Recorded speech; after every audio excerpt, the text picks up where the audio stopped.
आजकल क्या हो रहा है कि पॉपुलर फ्रंट ऑफ इंडिया का कोई भी प्रोग्राम आसानी से नहीं हो रहा है। सारे मुश्किलात को फेस करके आने के बाद बारिश का मुश्किलात भी फेस करना पड़ रहा है, लेकिन उस मुश्किलात के बावजूद भी अल्हम्दुलिल्लाह प्रोग्राम हो रहा है। इसी तरीके से जिस तरीके से बारिश के बाद भी प्रोग्राम हुआ, पूरे इंडिया में जो जो हमारे खिलाफ प्रॉब्लम्स हो रहा है उसके बाद भी इंशाल्लाह पॉपुलर फ्रंट हमेशा आगे ही रहेगा। पहले हम लोग हर गली मोहल्ले जाकर इसी तरीके से प्रोग्राम कर कर कहते थे कि पॉपुलर फ्रंट क्या है, पॉपुलर फ्रंट के तारीख बताते थे, हिस्ट्री बताते थे, पॉपुलर फ्रंट की एक्टिविटीज बताते थे। आज हम लोग कहीं पर भी जाकर पॉपुलर फ्रंट क्या है हम नहीं बताते, क्योंकि 24 घंटे पॉपुलर फ्रंट क्या है वो बताने की जिम्मेदारी चंद मीडिया वाले, चंद आरएसएस वाले, चंद बीजेपी वाले, चंद पुलिस वाले ले लिए हैं। अभी वो काम हम लोग नहीं करते, क्योंकि पॉपुलर फ्रंट ऑफ इंडिया के नाम से बहुत सारे लोगों का घर चल रहा है। बहुत सारे मीडिया एंकर्स, उनका घर सिर्फ और सिर्फ पॉपुलर फ्रंट के बरकत से चल रहा है। मुझे भी बहुत सारे न्यूज रिपोर्टर्स मिलते हैं, वो लोग कहते हैं कि अगर आप नहीं होगा तो हमारा क्या होगा। इस समय बताया पॉपुलर फ्रंट बहुत गरीबों की मदद करता है, बहुत लोगों का घर हम लोग चलाते हैं, कुर्बानी में बहुत सारे लोगों के घर में गोश्त हम लोग पहुंचाते हैं, ईद के वक्त बहुत सारे घरों में फूड किट देते हैं। उसी तरीके से ये बहुत सारे न्यूज चैनलों का घर भी हम लोग चला रहे हैं, क्योंकि हमारा पार्ट ऑफ द प्रोजेक्ट है। पॉपुलर फ्रंट का नारा है हर मजलूम हमारा है। वो मजलूम चाहे एक झोपड़पट्टी में रहने वाला हो या वो मजलूम चाहे किसी न्यूज चैनल में काम करने वाला हो, हर मजलूम हमारा। उस हर मजलूम का घर चलाने की जिम्मेदारी हम लोग लेकर है। हर दिन अगर आप देखेंगे कुछ ना कुछ पॉपुलर फ्रंट के बारे में आ रहा है, हर दिन। अभी 1-2 हफ्ते में अगर आप देखेंगे एक नया ट्रेंड पूरे इंडिया के अंदर चल रहा है। मैं आपके सामने चंद बातें रख रहा हूं, क्यों वो ट्रेंड हो रहा है और असलियत क्या है। तेलंगाना में अगर आप देखेंगे, तेलंगाना में निजामाबाद एक डिस्ट्रिक्ट है, वहां पर अब्दुल कादर नाम का एक कराटे मास्टर 30 साल से कराटे सिखा रहा है। 30 साल से, 1-2 साल नहीं, 30 साल से कराटे सिखाने वाला अब्दुल कादर के घर में निजामाबाद की पुलिस जाती है, जाकर रेड करती है। रेड कर कर कुछ भी नहीं मिलता वहां पर। फाइनली 2 नानचाकू मिलते हैं, 10 या 15 छोटे छोटे स्टिक्स मिलते हैं। उस नानचाकू को लेकर, उस स्टिक्स को लेकर तेलंगाना पुलिस आकर प्रेस कॉन्फ्रेंस करती है, बड़ा टेररिस्ट कैंप चल रहा था करके। वो टेररिस्ट कैंप में मिला क्या? 2 नानचाकू और 15 स्टिक। देखिए ये स्टोरी है, लेकिन प्रॉब्लम क्या रहता है, इंडिया में किसी भी कराटे मास्टर के घर में या एकेडमी में आप रेड करो, किसी भी, उसके घर में आपको ये चीजें 1-2 नहीं 10-15 मिलेंगी। यहां पर भी आप जाओ, आपके आमूर में भी जाओ, किसी भी कराटे मास्टर के एकेडमी में जाओ या पार्क्स में जाओ, सुबह को जो यहां पर कुंफू कराटे सिखाते हैं, किसी के पास भी जाओ, आपको ये नानचाकू, ये स्टिक्स मिलेंगे। लेकिन सेम चीज को लेकर एक टेरर एंगल बताया जा रहा है। एक बहुत बड़ा टेरर कैंप चल रहा था और वो टेरर कैंप हमने क्या कर दिया, बस्ट कर दिया। लेकिन पुलिस ये भी मानती है कि जब हम लोग वहां गए थे तब वहां पर कुछ ट्रेनिंग नहीं चल रहा था। जब हम गए थे वहां ट्रेनिंग नहीं मिल रहा था, लेकिन हमें क्या मिले, बहुत सारे किताबें मिले, हमें बहुत, और सबसे खतरनाक एक चीज मिला जिससे हमें पता चलता है कि वहां टेरर कैंप चल रहा है। वो खतरनाक चीज क्या है? पॉपुलर फ्रंट के 50 झंडे मिले। पॉपुलर फ्रंट के 50 झंडे मिले, इससे बड़ा सबूत क्या है टेरर काम चलने का। उसके बाद आप देखो बिहार में भी पटना पुलिस जाती है एक ऑफिस में, जो पॉपुलर फ्रंट का ऑफिस भी नहीं है। उस ऑफिस में जाकर रेड करती है, कुछ भी नहीं मिलता वहां पर। ऑफिस में कोई था भी नहीं, ऑफिस बंद होता है। उस ऑफिस के ओनर को अरेस्ट के पुलिस स्टेशन लिया जाता है। जिस आदमी के नाम पर वो ऑफिस है उसे स्टेशन को लेके जाया जाता है, उनका इंक्वायरी करके छोड़ दिया जाता है। छोड़ने के बाद एसपी आकर एक प्रेस कॉन्फ्रेंस करता है और उस प्रेस कॉन्फ्रेंस में कहता है कि हमने फला फला हमें इंफॉर्मेशन मिला था कि बड़ा कुछ एक टेरर का ट्रेनिंग चल रहा था, वो टेरर के ट्रेनिंग में हम वहां गए, हमें कुछ मिला नहीं, हमें 4-5 किताबें मिली, चंद बुक मिले, वो बुक में लिखा गया है कि 2040 में इंडिया को इस्लामी हुकूमत बनाने का एक प्लान है। उसके बाद पुलिस जाकर जिन लोगों को छोड़ दिए थे उनको अरेस्ट करते हैं। मामूली चीज है, आप लोग भी सोचेंगे इतने मामूली चीज में इतना बड़ा टेरर एंगल क्यों आता है, लेकिन निजामाबाद और पटना ये दोनों में सिमिलैरिटी है। सिमिलैरिटी क्या है? दोनों जगह चंद पेपर्स को पुलिस ने प्लांट किया, चंद पेपर्स को पुलिस ने प्लांट किया। उसके बाद जो अरेस्ट हुए वो पॉपुलर फ्रंट के मेंबर्स नहीं थे, जिन लोगों को शुरू में अरेस्ट किया गया वो पॉपुलर फ्रंट के मेंबर्स नहीं थे, लेकिन उस एफआईआर में पॉपुलर फ्रंट के सारे अलग अलग डिस्ट्रिक्ट के लीडर्स, जो लोग उस डिस्ट्रिक्ट में आए भी नहीं थे, उनका नाम भी एफआईआर में डाला जाता है और उन्हें अरेस्ट करने की कोशिश की जाती है। अब एक चीज निजामाबाद में हो रहा है, सेम टू सेम चीज पटना में हो रहा है, हो सकता है सेम टू सेम चीज कल तमिलनाडु में हो, कल महाराष्ट्र में हो, हर जगह हो। इसका मतलब क्या है? इसका मतलब ये निजामाबाद की पुलिस ने नहीं किया या वहां पर पटना की पुलिस ने नहीं किया, ये किसी एक टेबल में प्लान होकर पूरे इंडिया के पुलिस को, पूरे इंडिया के एजेंसीज को ये ऑर्डर दिया जा रहा है कि आप इस तरीके से पॉपुलर फ्रंट को फ्रेम करो। यह आप लोगों को समझना चाहिए, ये आप लोगों को समझना है। ये direct ministry of home affairs MHA से आता है, डायरेक्ट सेंट्रल गवर्नमेंट से आ रहा है। स्टेट में कोई भी गवर्नमेंट हो, वहां पर TRS की गवर्नमेंट है, वहां पर JDU की गवर्नमेंट है, कोई भी गवर्नमेंट हो, लेकिन उस गवर्नमेंट के पुलिस के ऊपर सेंट्रल गवर्नमेंट का एक प्रेशर होता है कि हम जिस तरीके से बोल रहे हैं उस तरीके से करो। ये IPS ऑफिसर्स को भी सेंट्रल गवर्नमेंट की बात माननी पड़ती है, क्योंकि IPS ऑफिसर्स को अगर जिंदगी में प्रमोट होना है, आगे जाना है, सेंट्रल गवर्नमेंट की उन्हें जरूरत है।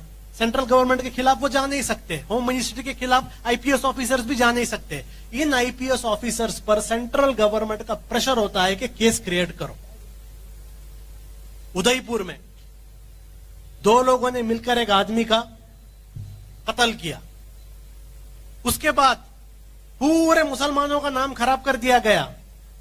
फिर न्यूज में आता है कि जो 2 लोग इस कत्ल में शामिल थे वो बीजेपी के पोलिंग एजेंट थे। क्या थे? पोलिंग एजेंट थे। वो लोग बीजेपी के लीडर्स के साथ उठते बैठते रहते थे, लेकिन कंप्लीट इस चीज को, इस एंगल को डिनाई किया गया। अमरावती महाराष्ट्र में जिस शख्स पर इल्जामात है कि जिसने मर्डर किया है, उसका फेसबुक जब चेक किया जाता है, फेसबुक में पता चलता है कि वहां का एक प्रो बीजेपी, यानी जिसने अभी इंडिपेंडेंट है लेकिन इस बार बीजेपी के साथ जो था, उस आदमी की इलेक्शन कैंपेन में उसने काम किया। जम्मू में टेररिज्म के नाम पर 2 लोगों को अरेस्ट किया जाता है, कहते हैं कि ये लश्कर तोयबा के लोग हैं। उस लश्कर तोयबा के लोग का जब बैकग्राउंड इंक्वायरी होता है, पता चलता है वो कि बीजेपी का IT सेल का इंचार्ज है। जब पूरी तरीके से RSS बीजेपी का लिंक उदयपुर में क्लियर है, अमरावती में क्लियर है, जम्मू में क्लियर है, और 2 दिन पहले यूपी में लुलु मॉल, एक बहुत बड़ा मॉल ओपन हुआ था, उस मॉल के अंदर चंद लोग जाके नमाज पढ़ते हैं। वो नमाज 18 सेकंड में कंप्लीट हो जाती है। कितने सेकंड्स में? 18 सेकंड में। हमारे मुसलमानों में चंद ऐसे लोग रहेंगे जो जिंदगी में कभी मस्जिद को नहीं गए, उसे भी जाकर पूछे भाई जिंदगी में तू एक बार नमाज पढ़ना कितना टाइम लगते हैं? 5 मिनट होना करके बोलेंगे उन्हें। और ऐसे लोग जो लुलु मॉल में जाकर 18 सेकंड में नमाज कंप्लीट करते हैं, वीडियो लेते हैं और चले जाते हैं, पूरी तरह इल्जामात मुसलमान ये कर रहे हैं, वो कर रहे हैं। लेकिन आज पता चला है ये भी इनका ही कॉन्स्पिरेसी है, लेकिन कोई भी उस लिंक को चेक नहीं करता। मैं ये बातें आपके सामने इसलिए बोल रहा हूं क्योंकि पूरे इंडिया में मुसलमानों के अंदर भी एक मिजाज बन गया है। वो मिजाज क्या है? कहीं पर भी इंडिया में कहीं पर भी कुछ हो, पुलिस आकर कहती है, गवर्नमेंट आके कहती है, मुसलमानों ने कहा हमारे चंद बड़े बड़े बेवकूफ लोग, कुछ पता नहीं इंडिया में क्या चल रहा है, कुछ पता नहीं इंडिया में क्या चल रहा है, लेकिन जजमेंट पास कर देते हैं। हमारे लोग बराबर नहीं, हमारे जो लोग पूरा प्रॉब्लम क्रिएट करते हैं। हमारे लोगों को घर में आराम से बैठने नहीं होता क्या? वैसे बेवकूफों को यह समझना चाहिए कि इंडिया में जो भी हो रहा है, आप ऐसा मत समझिए कि मुसलमान कर रहे हैं। इसके पीछे आरएसएस का साजिश है। आरएसएस का एक विंग है, जिस विंग का नाम मुस्लिम राष्ट्रीय मंच है। मुस्लिम राष्ट्रीय मंच उसका नाम है। क्यों बनाया गया मुस्लिम राष्ट्रीय मंच? आपको पता है मुस्लिम राष्ट्रीय मंच के पीछे कौन है? आरएसएस ने किसको जिम्मेदारी दी है मुस्लिम राष्ट्रीय मंच बनाने के लिए? इंद्रेश कुमार को। इंद्रेश कुमार कौन है? अजमेर दरगाह में एटीएस और एनआईए के चार्जशीट में जिसका नाम था वो इंद्रेश कुमार। आरएसएस का national executive committee member Indresh Kumar, Ajmer दरगाह में उसका इशू में उसका नाम था। मक्का मस्जिद ब्लास्ट में सीबीआई ने जिसका इंक्वायरी किया, वो इंद्रेश कुमार जो एक डूबियस कैरेक्टर था, जिसका एनआईए ने इंक्वायरी किया, जिसका एटीएस ने इंक्वायरी किया, वो इंद्रेश कुमार आकर मुसलमानों के अंदर मुस्लिम राष्ट्रीय मंच नाम का एक संगठन बनाता है। और पता चलता है यहां वहां जो जो ये इंसिडेंट्स हो रहे हैं, उन इंसिडेंट्स का मुस्लिम राष्ट्रीय मंच के साथ लिंक है। लेकिन हमारे बहुत सारे पढ़े लिखे बेवकूफ ये कहते हैं हमारे च लोग ये करते हैं। मैं इसलिए बता रहा हूं क्योंकि जब इस तरीके का एक वर्जन आपके सामने पुलिस लाती है, मीडिया लाती है, पॉपुलर फ्रंट के बारे में जब ऐसी बातें आते हैं, चंद लोग कहते भी हैं क्यों पॉपुलर फ्रंट खामोश नहीं बैठ सकती क्या? खामोश नहीं बैठ सकती क्या? मैं उनसे कहना चाहता हूं, जिस दिन पॉपुलर फ्रंट खामोश बैठी ना, बहुत सारे मुसलमानों की आवाज चली जाएगी। जिस दिन पॉपुलर फ्रंट खामोश हो गई, किसी मुसलमान का घर भी जल गया, कोई बात करने वाला नहीं रहेगा। डंके के चोट पे कहते हैं, आज भी हिम्मत से बात करने वाली इंडिया में कोई तंजीम बची है, सिर्फ और सिर्फ पॉपुलर फ्रंट बची है। और याद रखिए, हमें भी घर है, हमें भी बीवी है, हमें भी मां बाप हैं, हमें भी बच्चे हैं, हमें भी जॉब है, हमें भी बिजनेस है, हमें भी घर है, हमना भी बड़े बड़े ख्वाहिशात हैं। ये सारे ख्वाहिशात की कुर्बानी देखकर आंखों में आंखें डालकर सच बात बोल रहे हैं। कोई बेवकूफ नहीं है हम लोग।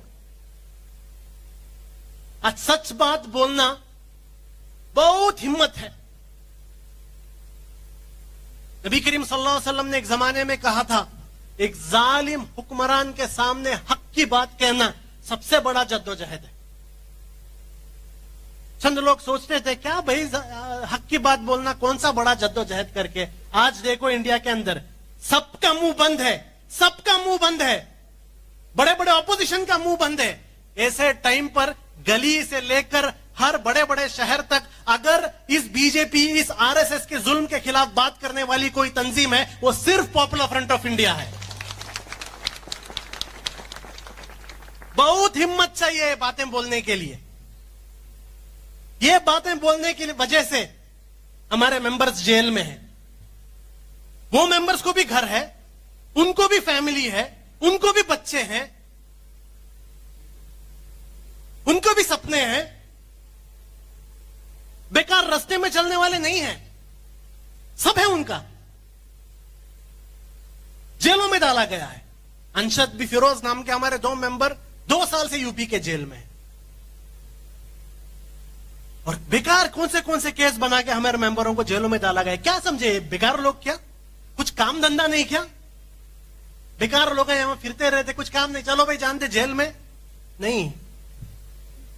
उनके सामने भी, हमारे जो मेंबर जेलों के अंदर है ना, उनके सामने भी 2 ऑप्शन था। एक ऑप्शन क्या मालूम? मैं, मेरी बीवी, मेरे बच्चे, मेरा बिजनेस, मेरा घर करके आराम से बैठना, उनके सामने भी ऑप्शन था। दूसरा ऑप्शन यह था कल जाके अल्लाह और अल्लाह के रसूल को चेहरा दिखाना। अल्लाह और अल्लाह के रसूल को जाके चेहरा दिखाना कि जब पूछेंगे कि तुम्हारे आंखों के सामने इतना जुल्म हो रहा था, क्या कर रहे थे, उस वक्त जवाब देने के लिए उन्होंने सोचा अगर जो भी प्रॉब्लम आया आने दो, लेकिन कल जाके अल्लाह और अल्लाह के रसूल को चेहरा दिखाना हमें। बहुत हिम्मत होना इसके लिए, आसान नहीं है। और ऐसा भी मत सोचिए पूरे बेकार निकम्मों की तंजीम, नौजवानों की तंजीम नहीं। Doctors, engineers, businessman, teachers, scholars, ये सबकी तंजीम ही है। क्या तो सोच के रहेंगे थोड़े लोग, ये क्या तो नौजवानों की तंजीम करके। हाँ, नौजवानों की तंजीम, क्योंकि पॉपुलर फ्रंट के अंदर अगर एक 60 साल का बूढ़ा भी आया, नौजवान के जैसा काम करते हैं।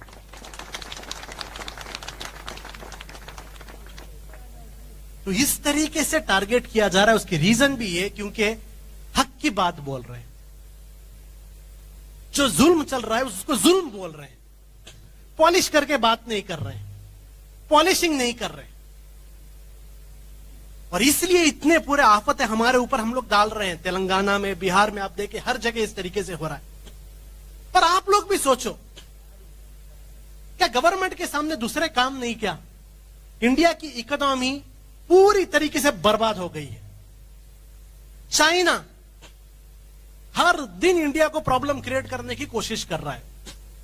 आप देखेंगे हमारे नेबरिंग में जितने कंट्री हैं उन सारे कंट्रीज पर चाइना ने इनडायरेक्ट कंट्रोल कर दिया है। बांग्लादेश का जो स्टॉक एक्सचेंज है उस पर चाइना का कब्जा है। इधर आप अगर आएंगे श्रीलंका, आप देखें वहां के पूरे पोर्ट्स पे चाइना का कब्जा है। मालदीव्स में अगर आप जाओ, मालदीव्स में कितना का कितना आइलैंड्स चाइना खरीद लिया है। पाकिस्तान में आप जाओ, पूरा का पूरा पाकिस्तान में चाइना का कंट्रोल है। नेपाल में आप जाओ, नेपाल में अगर आप देखेंगे पूरे चाइना का कंट्रोल है। भूटान में अगर आप जाकर देखो, भूटान में पूरा का पूरा प्रोजेक्ट्स चाइना के चल रहे हैं। इतना एक प्रॉब्लम चाइना क्रिएट कर रहा है बाहर से। इंडिया के अंदर अगर आप देखेंगे अनएम्प्लॉयमेंट ज्यादा, बेरोजगारी ज्यादा, इकोनॉमी डाउन, महंगाई बढ़ गई। ये सारे प्रॉब्लम के बावजूद गवर्नमेंट को चाहिए था इन प्रॉब्लमों को सॉल्व करना। फिर भी अगर आप देखते हैं ये बीजेपी आरएसएस के लोग हर दिन फुल टाइम अगर कुछ एक काम कर रहे हैं, वो काम सिर्फ और सिर्फ पॉपुलर फ्रंट को टारगेट करना है। क्यों? क्यों? इतने सारे प्रॉब्लम है हमारे मुल्क में, लेकिन उन प्रॉब्लम के पीछे गवर्नमेंट नहीं जा रही, पॉपुलर फ्रंट के पीछे आ रही है। क्यों? वो इसलिए क्योंकि आज इंडिया में बीजेपी आरएसएस ने यह मान लिया है कि इंडिया में अगर उनके लिए सबसे बड़ा ऑपोजिशन कोई है तो opposition popular front of India है। और ये ऑपोजिशन कैसी है? ये ऑपोजिशन सिर्फ किसी एक धर्म के लिए नहीं करती, सिर्फ मुसलमानों के लिए आवाज नहीं उठाती। अगर एक किसान का भी हक छीना जाए, सबसे पहले पॉपुलर फ्रंट रहती है उसके आवाज के लिए। अगर एक दलित के साथ भी कुछ प्रॉब्लम हुआ, पॉपुलर फ्रंट उसके लिए भी होती है। अगर एक आदिवासी के साथ भी कुछ हुआ, पॉपुलर फ्रंट उसके लिए भी होती है। और इसलिए आज इंडिया का सबसे बड़ा ऑपोजिशन, मैं लिख बताता हूं, सबसे बड़ा ऑपोजिशन, हमारे पास एमपी नहीं, हमारे पास एमएलए नहीं, हम पॉलिटिकल पार्टी भी नहीं, कुछ भी नहीं, फिर भी आज इंडिया में सबसे बड़ा ऑपोजिशन जो है पॉपुलर फ्रंट ऑफ इंडिया है। और इसके लिए 24/7 आप देखेंगे, 24/7 बीजेपी और आरएसएस पॉपुलर फ्रंट को टारगेट करने के लिए काम कर रहे हैं।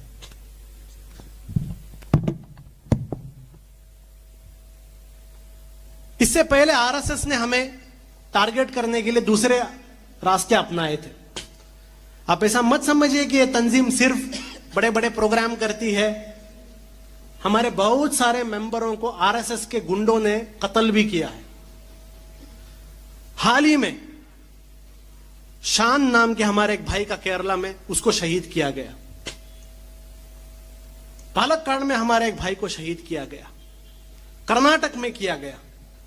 ऐसा नहीं है कि ये तंजीम जो है सिर्फ ऐसे प्रोग्राम करके ताली मार के नारेबाजी करने वाली नहीं, खून भी गया है हमारा।